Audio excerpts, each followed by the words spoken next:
Paano nga ba gamitin ang VLC Media Player para i-screen record ang ating mga PowerPoint presentation? From PowerPoint presentation to video presentation using VLC Media Player.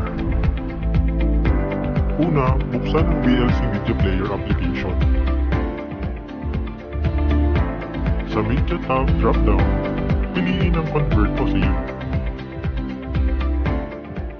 Sa Capture Device tab drop-down naman, piliin ang Desktop. Sunod, mag-assign ng desired frame rate for the capture. Note, 20 frames per second is the suggested frame rate.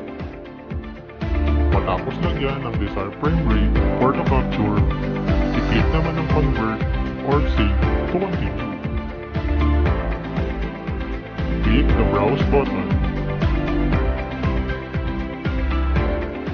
Locate the desired location on where the video will be saved. Assign a specific file name for the video.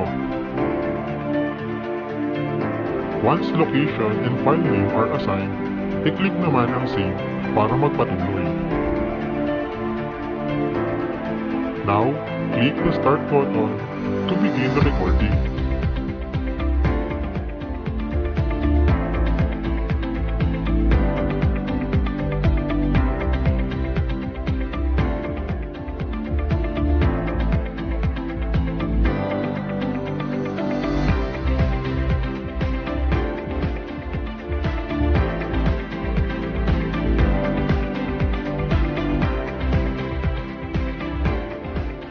Once done recording, go back to the application at i-click ang pause or stop button.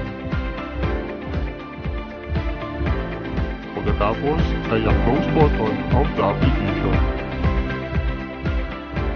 You can now check your video on the location you set during the process.